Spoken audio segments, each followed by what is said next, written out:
رب العالمين والصلاة والسلام على سيد الأنبياء والمرسلين وعلى آله الطاهرين المطهرين.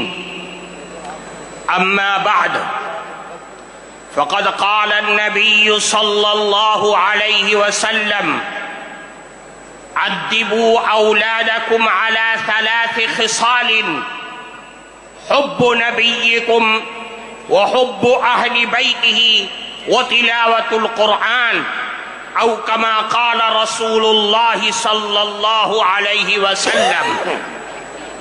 محترم صدر جلسہ، حضرات علماء کرام اور دور دراز سے آئے ہوئے ہمارے معزز بزرگوں اور عزیز دوستوں،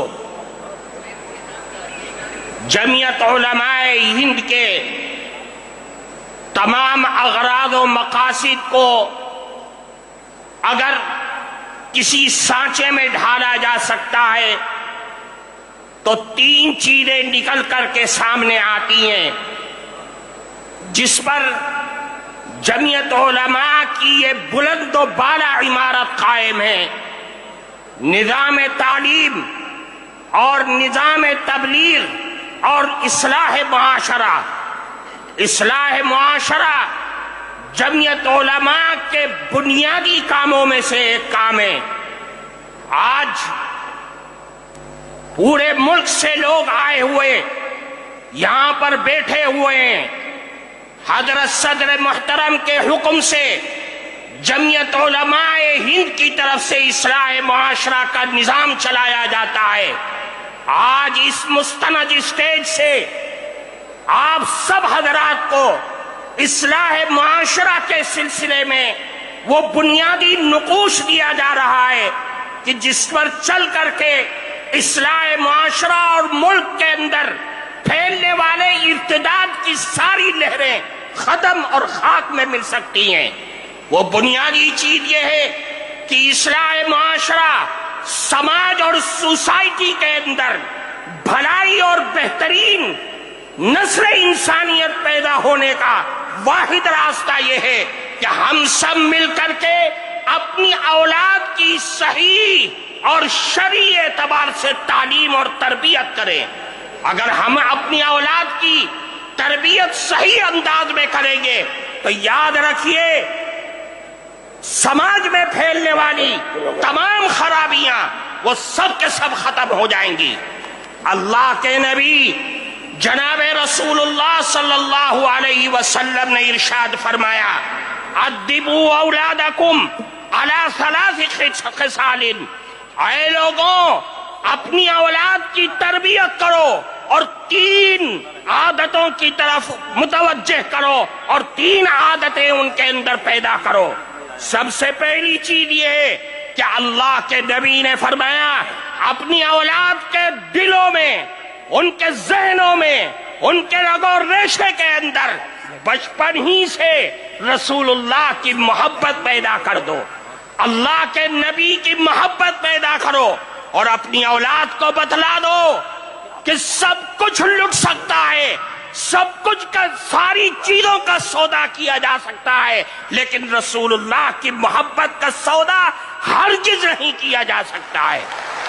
اللہ کے نبی کی محبت، اور یہ بچوں کے دل و دماغ میں اس چیز کو بٹھا دو کہ رسول اللہ کی محبت ہمارے ایمان کی معراج ہے.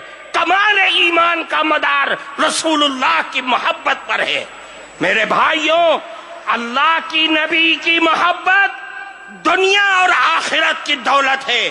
میں آپ کے سامنے ایک اللہ کے نبی کی حدیث پیش کرتا ہوں. ترمذی شریف کے اندر روایت ہے، ایک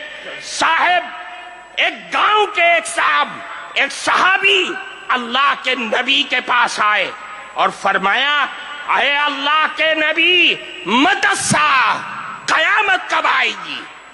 حدیث میں ہے کہ اللہ کے نبی نماز کے لیے جا رہے تھے، کوئی جواب نہیں دیا. نماز پڑھائی، سلام پھیرا اور پلٹ گئے.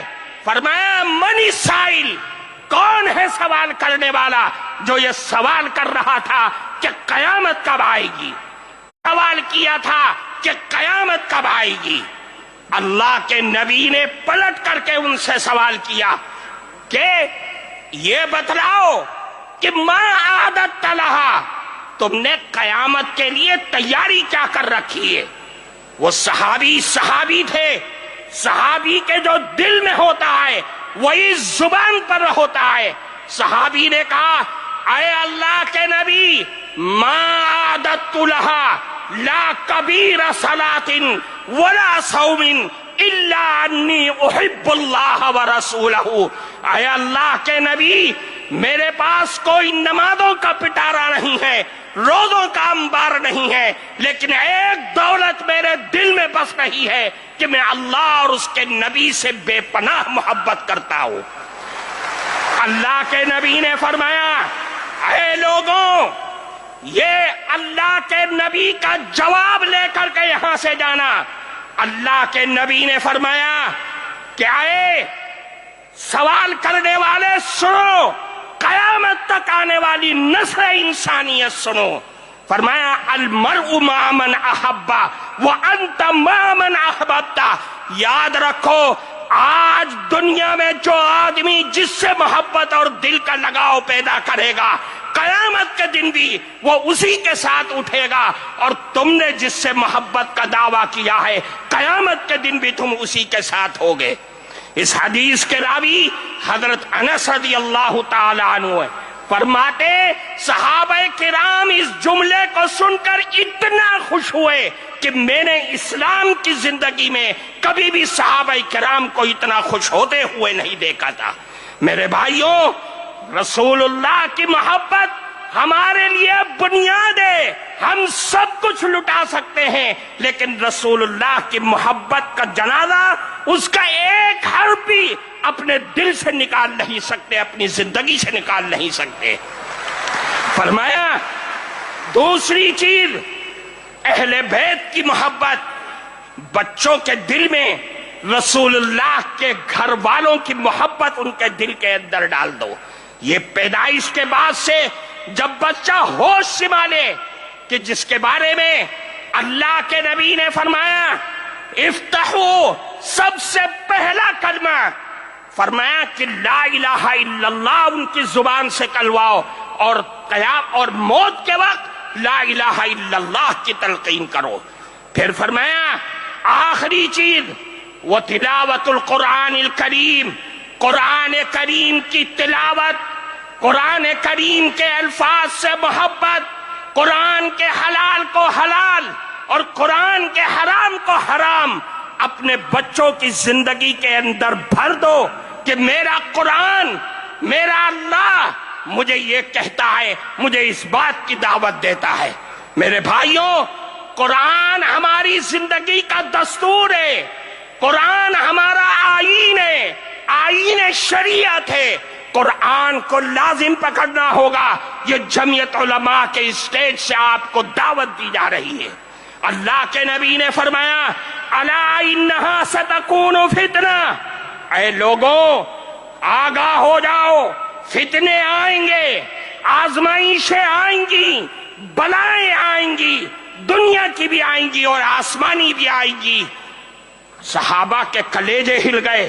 فرمایا اے اللہ کے نبی مل مخرج منہا یا رسول اللہ، ان فتنوں سے نکلنے کا راستہ کیا ہوگا؟ اللہ کے نبی نے فرمایا کہ قرآن ہے، قرآن ہے۔ کیوں؟ فیہ نبأ من کان قبلکم وخبر ما بعدکم وحکم ما بینکم۔ یہ قرآن ہے جس میں تمہارے پچھلے لوگوں کے حالات کی بھی اطلاع ہے، تمہارے بعد میں آنے والے لوگوں کی بھی خبر ہے، اور تمہارے جھگڑوں کا فیصلہ بھی اسی قرآن میں موجود ہے۔ اس لیے میرے بھائیوں، قرآن پکڑو، حالات کو سدھارو۔ یہ مسائل، یہ الجھنیں، یہ پریشانیاں، یہ ہمارے آفتوں اور مصیبتوں کی وجہ سے آ رہی ہے۔ میں آپ کو ایک بات کی طرف توجہ، ہمارے بڑے پریشان تھے کہ دنیا نشہ کر رہی ہے، دنیا سٹے اور جوئے کھیل رہی ہے۔ آج جو سب سے زیادہ حالات ہیں وہ سود کی بیماری ہمارے اندر جنم لیتی جا رہی ہے۔ اور سود بھی کیسا؟ بینک کا سود نہیں، ساہوکاروں کا سود نہیں، بنیاؤں کا سود نہیں، وہ بندھن بینک، وہ جگہ جگہ گاؤں اور دیہاتوں میں جہاں سود اور قرض دینے والے وہ چور بیٹھے ہوئے ہیں جو صرف عورتوں کی آئی ڈی پر عورتوں کو ہی دیتے ہیں، ان کے نمائندے عورتیں ہیں، ہمارے مرد گھروں میں بیٹھے ہوئے سو رہے ہیں۔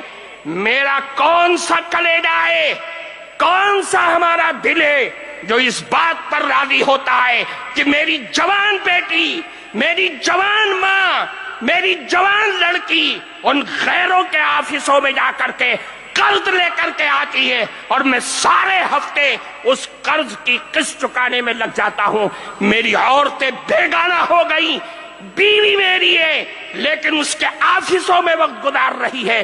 ہماری سوچ اور فکر پر لعنت ہے ایسی۔ اس لیے میرے بھائیوں، سوچو اور سود سے نکل کر کے باہر آؤ۔ اصلاح معاشرہ کو ہر گاؤں، ہر گلی، ہر مسجد کے حلقے میں اس کو پروان چڑھاؤ تاکہ میری قوم ان لعنتوں سے باہر آ سکے۔ وآخر دعوانا